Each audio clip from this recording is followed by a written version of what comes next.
जय हिंद दोस्तों। आज आप सीखेंगे कारक अथवा संस्कृत में विभक्ति के बारे में। तो ये क्या होता है दोस्तों, किसी भी वाक्य या मुहावरा या वाक्यांश में संज्ञा या सर्वनाम का प्रयोग के साथ जो उनका संबंध के अनुसार रूप बदलता है उसी को कारक अथवा विभक्ति कहते हैं।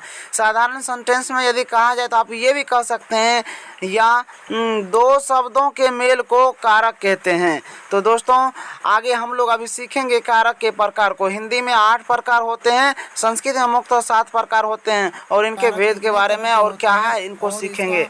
चलिए शुरू करते हैं। बदलता है तो दोस्तों वैसे साधारण रूप से देखा जाए तो हिंदी में 8 तरह के कारक होते हैं। इसको संस्कृत में भी कई जगह लिख देता है, लेकिन संस्कृत में जो मूल रूप होते हैं कारक का, जिसको संस्कृत में विभक्ति कहते हैं, 7 रूप ही होते हैं। पहला कर्ता कारक, जिसको संस्कृत में प्रथमा विभक्ति के नाम से भी जाना जाता है। प्रथमा विभक्ति क्या होता है? प्रथमा विभक्ति जो है मतलब कर्ता के अनुसार जो वाक्य में कोई परिवर्तन होता है तो उसी को प्रथमा विभक्ति कहते हैं। जैसे कि बालक पठती, तो यहाँ पे बालक पढ़ते हैं, अंग्रेजी में बॉय रीड्स या द बॉय रीड्स कह सकते हैं। दूसरा नंबर में बालको पठत, मतलब 2 बालक पढ़ते हैं, 2 बॉयज रीड। बालक पठन्ति मतलब अनेक बालक या वे सब बालक पढ़ते हैं, द बॉयज रीड्स। इस प्रकार से आप कह सकते हैं। मतलब यहाँ जो है हम रेखांकित शब्द को कर्ता के रूप में प्रयुक्त किए हैं।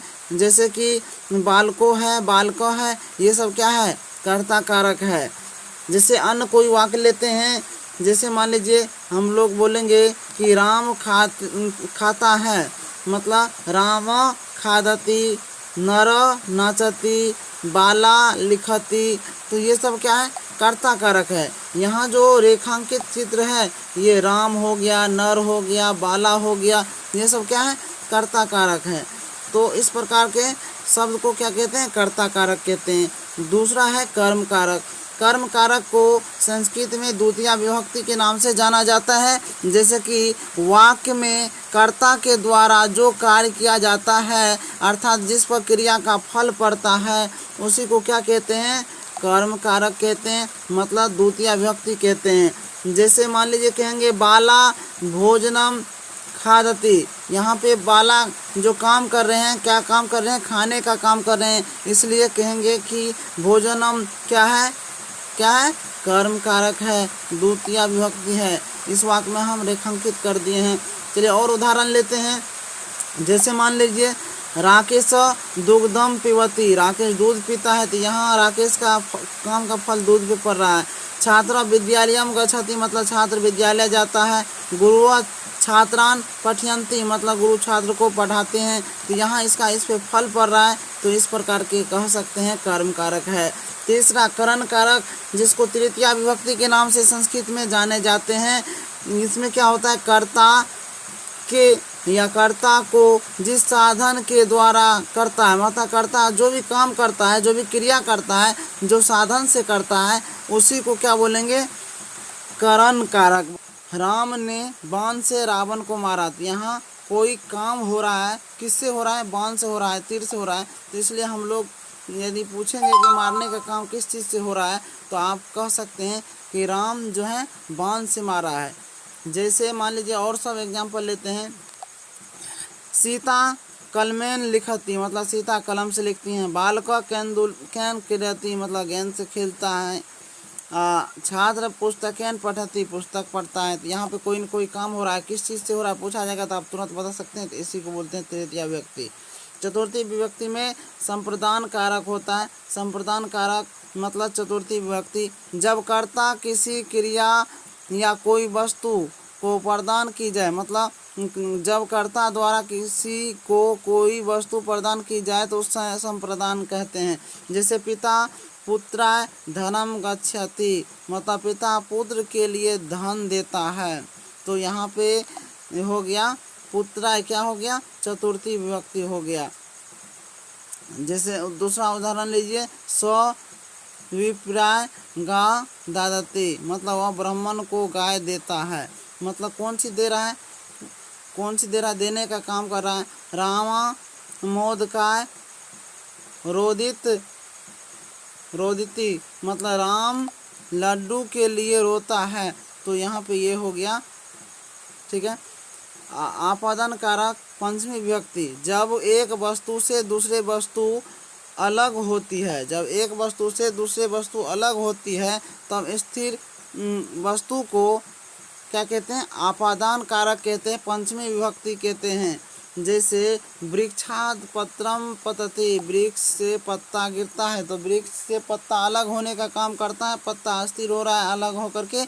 तो यहाँ पे पत्ता क्या है, वृक्षाद पत्रम पतति, वृक्ष से गिरा है, तो वृक्ष हो गया पंचमी विभक्ति। इसी प्रकार से अगला है संबंध कारक, जिसको षष्ठी विभक्ति, बहुत जगह षष्ठी विभक्ति भी बोलते हैं। ये क्या होता है, वाक्य में जब किसी वस्तु या संज्ञा या किसी दूसरे वस्तु के संबंध होते हैं तब उनके शब्द के संबंध को ही षष्ठी विभक्ति या षष्ठी विभक्ति कहते हैं। जैसे रामस्य पिता दशरथ आसीत, राम के पिता दशरथ थे, रामस राम के पिता, तो राम का संबंध है, यहाँ पे संबंध कारक हो गया। उसके बाद यहाँ पे रेखांकित चीज़ को हम दर्शा दिए हैं, जैसे कि रैत्यम सीता पुस्तकम अस्ति, मतलब यह सीता की पुस्तक है, तो सीता का संबंध है पुस्तक से। सातवां में हो गया अधिकरण कारक, जिसको सप्तमी विभक्ति भी बोलते हैं। इसमें क्या होता है, कर्ता या कर्म जो क्रिया की जाती है उसे क्रिया के आधार पर जो बोध कराने के लिए जिस पर वस्तु टिका होता है उसी को अधिकरण कहते हैं, मतलब अधिकार होता है।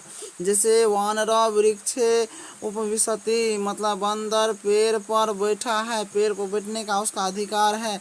तो यहाँ पे वानर क्या हो गया, सातवीं विभक्ति हो गया। या जैसे छात्रा आसंदिकायाम उपसंति, मतलब छात्र कुर्सी पर बैठा है, तो ये भी हो गया। यहाँ पे छात्र कुर्सी पर जो बैठा है, तो ये जो है रेखांकित है, जो मोटा अक्षर में लिखा हुआ है, ये आपका हो गया सप्तमा विभक्ति, ठीक है, सप्तम विभक्ति कह सकते हैं। अष्टम विभक्ति, जिसको संबोधन कारक कहते हैं, इसका उपयोग संस्कृत में ज़्यादातर नहीं के बराबर होता है। तो ये क्या होता है, दूर से किसी को अपने और बुलाने या कोई कष्ट में या किसी भी कारण में जब किसी को पुकारते हैं तो उसी को बोलते हैं अष्टमी विभक्ति। जैसे हे राम तुम कुत्र गच्छसि, हे राम तुम कहाँ जाते हो, या कोई विपत्ति होता है तो उसको दर्शाते हैं, तब इस तरह के क्रिया को कहते हैं। मुझे उम्मीद है कि आपको विभक्ति अर्थात कारक समझ में आई होगी। अधिक जानकारी के लिए चैनल को सब्सक्राइब नहीं किया तो सब्सक्राइब जरूर करें, और वीडियो अच्छी लगे तो दोस्तों के साथ शेयर करें। धन्यवाद।